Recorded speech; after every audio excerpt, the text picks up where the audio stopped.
Hi everyone, my name is Miles Spearman, and thank you for coming to the video. So you probably want to know how to play Take the A Train. And rather than just starting with playing a cool solo or anything like that, I want to get straight to it.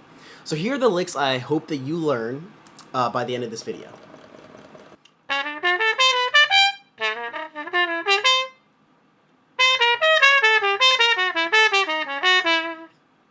The third one.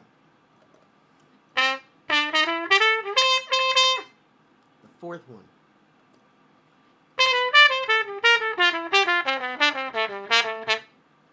Fourth. The fifth one.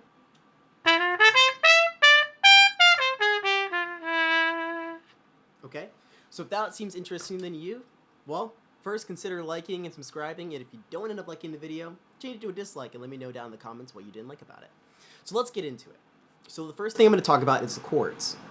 Unfortunately, if you're someone in the concert range or something different, you're not going to necessarily see the right chord changes because I'm going to be using trumpet. So I'm going to be sometimes looking down here because this is where my computer is, and I'll be screen recording when I'm doing it, so you might not even see it. But here's Take the A Train. I just pulled up a very general thing on iReal Pro. First two measures is the D6.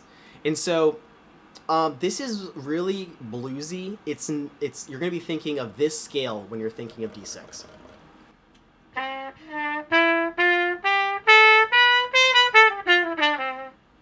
Really thinking about that B natural because that's the sixth of the chord. So this is the kind of scale I'd play.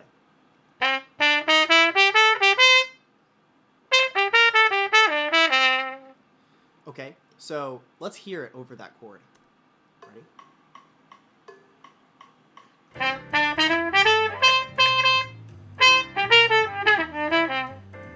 Okay, so it doesn't sound super hit, but you create tension with the F to F sharp, which is like that, sharp 9 to 3, which is cool. And then you just have that, when you go down, you're playing that dominant 7, which is really fun and nice.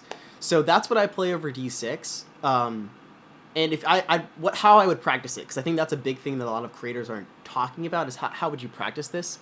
And so let me show you how I would practice it. Let's play a little bit of it. I would go up and down the scale multiple times.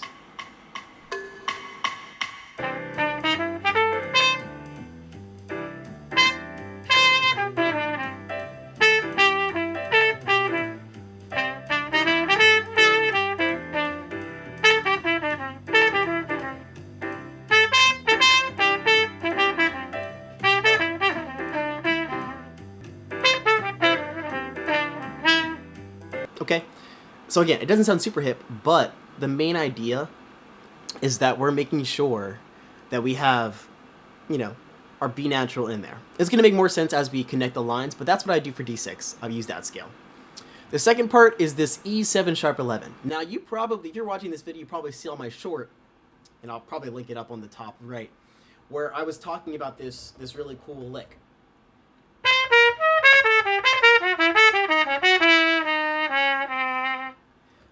The reason it's cool is because, as you know, if you're probably watching this video, the most important notes in a dominant chord is the 3rd and the 7th. And when there's upper extensions that are altered in some type of way, it makes it even more awesome. Why? Because it builds tension within the chord. So when the piano player is playing this chord, they're going to play, obviously, the 3rd and 7th with this G sharp and D, but they're also on the top of that. So like if this is the left hand is playing G sharp and D, the top of that is going to be, sharp 11, which is going to be B flat or A sharp. So the cool thing about this chord is that it's going to be really, really spicy. Let me play a little bit of it. I'm going to play it's going to make more sense if I play the first two, I think.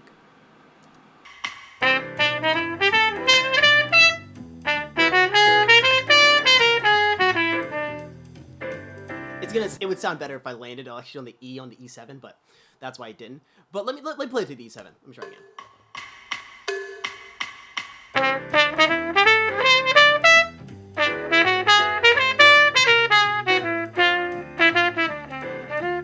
And then I keep going. I'm getting a little ahead of myself. But see how that, let me just play G sharp, B flat, and D, so you can hear it.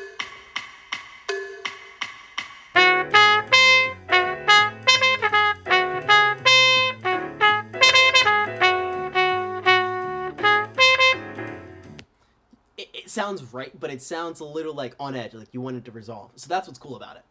The third part is this 2-5, and 2-5 is basically minor 2 of the chord that it's going to, the 5, the dominant 5, which it's the 5 of the chord that's going to, and then the 1, which is D6. And a little lesson on that, 2-5-1, this is all coming from this major scale. So if you think about E minor 7, it's Dorian E minor 7, which means it's the second scale degree of D6. For A7, it's the 5th scale degree of D. If you just go up the scale, D, E, F sharp, G, A. So that's why it's dominant, because if you play A, the 8, like if you start your D scale on A and just go up, you're going to get that scale. You're going to get A7 scale. That just is a little history lesson if you don't understand where it's coming from. So that's the tonal center it changed from. So it goes from this like really crazy hip altered whole tone scale kind of feel in E7 sharp 11. Then it goes to this D, E, like a D key center. And then we go back to a 2-5-1 into D, but it's a quick 2-5-1. Okay? So let's talk about the second lick that I did. I'm not sure what the number was, but here, what I did was I did the Crimea River.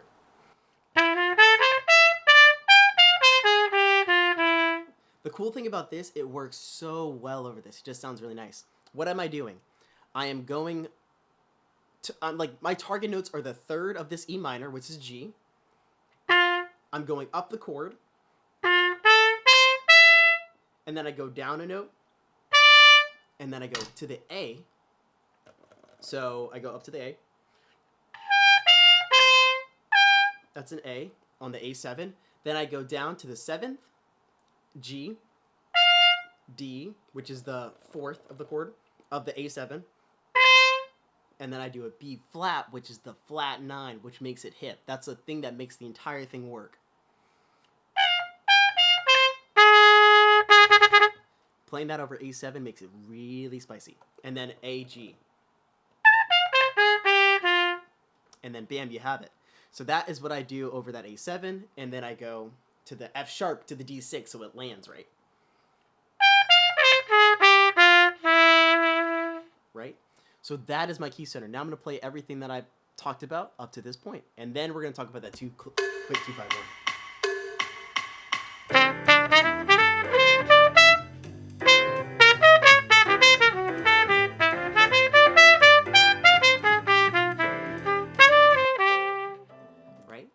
Right? Isn't that cool? So those are the licks for that. Hopefully this understands. Key center, D. But we're not playing the bebop stuff that we did here. We're playing more soulful kind of major pentatonic.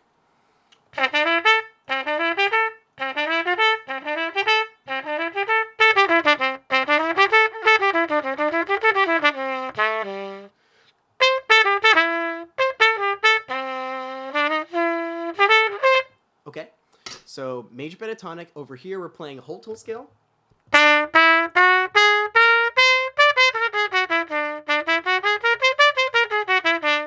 Then after that, we are playing bebop.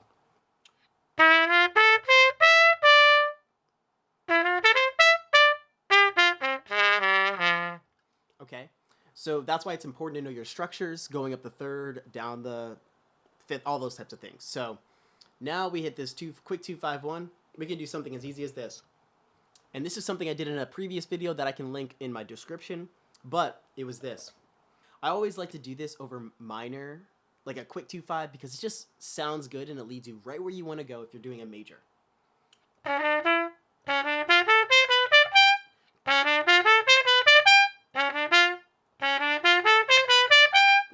What am I doing, okay?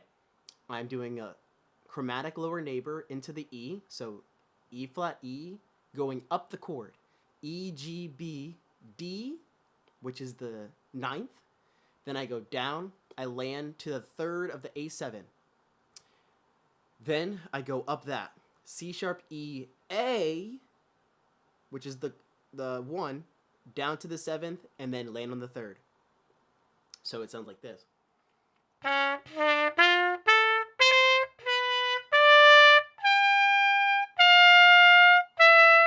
I land right on the D6, okay? So that is what I do over the A section. The reason I'm spending so much time on the A section is because that is 3/4 of the tune. If you can practice those structures over and over, you're gonna sound really hip. And the cool thing is the bridge is actually really, really simple. It goes to do a key center. So let's talk about it. So when we're going to the bridge, this second ending is important. It's different from this E to A because this E minor to A7 is leading us to a D major, which has C sharp.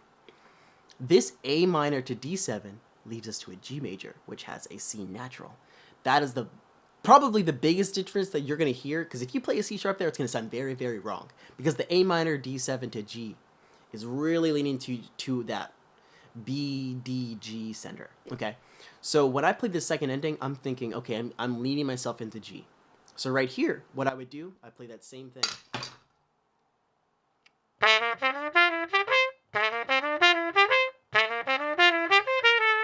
All right, I would go right into that. I land on the 3rd. You can't get better than the 3rd, I don't think, when you're leading to the bridge. So then I play. So this is the 4th exercise I talked about, and this is what I would play over the G major. Let's hear it.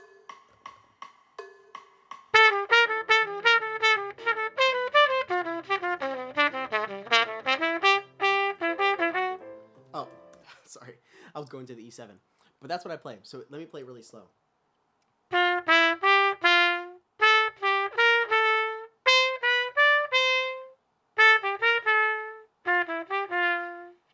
It's so hip. And it's what Clifford Brown does a lot. But basically what I'm doing is I start on the note that I want to play. Or start on the chord tone, which is the 1, 3, or 5, right? And then I go chromatic lower, down, below, upper, a whole upper. So chromatic lower, whole upper, which makes sense hopefully because it's G. So the G, chromatic lower, full whole note up of the chord tone, which is G.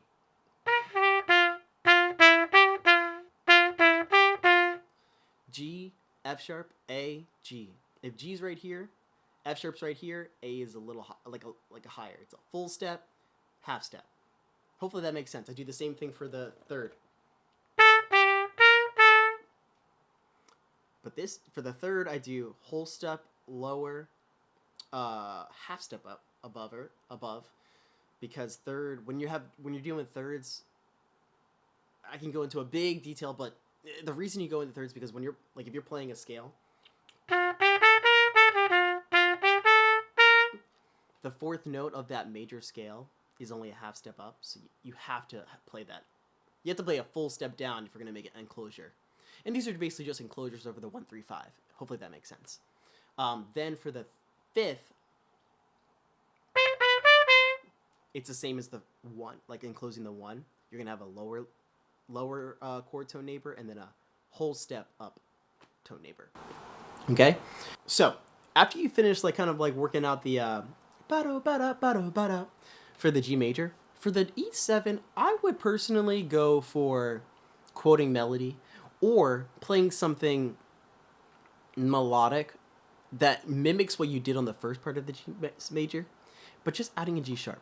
So rather, get people's attention by adding a G sharp rather than the G major. It's going to show the people that you're playing with that you know the chord changes, but it's also not going to make it too complicated. Because if you try to play bebop stuff over it, you're going to be trying to lead towards a D major that's not really there, if that makes sense. So for my recommendation, I wouldn't go too crazy into that. When you get to the E minor, A7 flat 9, just think D6 for.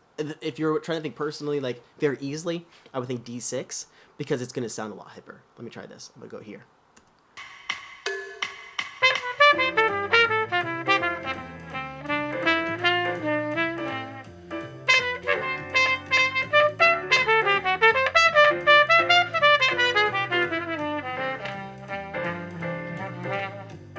Okay, so very quick solo there. But again, what we're trying to do is just really think about key centers. Right here, I'm thinking G major. The other part, I'm thinking really still just G major with a G sharp in it. Highlighting F sharp, D, B, G sharp in that. You know, I'm really just highlighting, starting on the third of that E7 and going up. Here, I'm all thinking D6. I'm just thinking D. You know, if you wanted to get more specific, I would probably do the same thing I did here kind of thing, because it's the same structure. Even though there's a B flat here, I mean, you can hit it and it's going to sound still super sweet, but if you wanted to, you could still do a similar lick to the Crimea River. It's going to sound really nice. And then back to the A section. So with that, I'm going to play it. If you guys have questions, or if something wasn't clear, please let me know down in the comments below. And if you find value in this and you're still here, leave me a like or leave a comment to let me know what you enjoyed about the video, because this is my first time doing this kind of thing.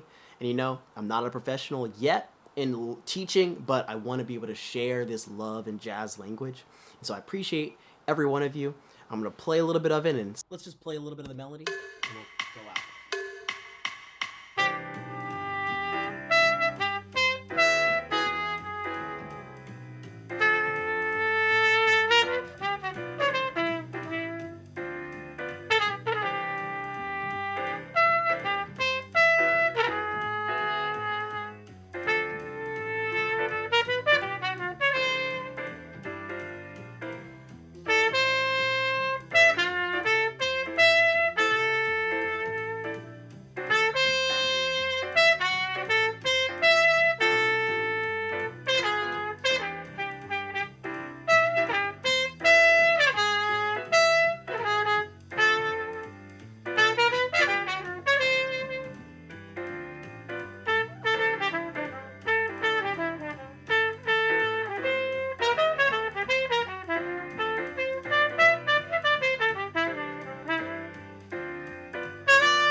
I want to let you know that I am not a professional teacher. I just want to share what I've kind of gotten from taking the A train, because I just know there's not that many videos online, especially for my instrument or for woodwinds in general, how to solo over Take the A Train. And I know it's probably a difficult subject to talk about, so I wanted to give my shot at it. So please leave the comments with constructive criticism, but other than that, I hope you guys enjoy. I'll see you guys later.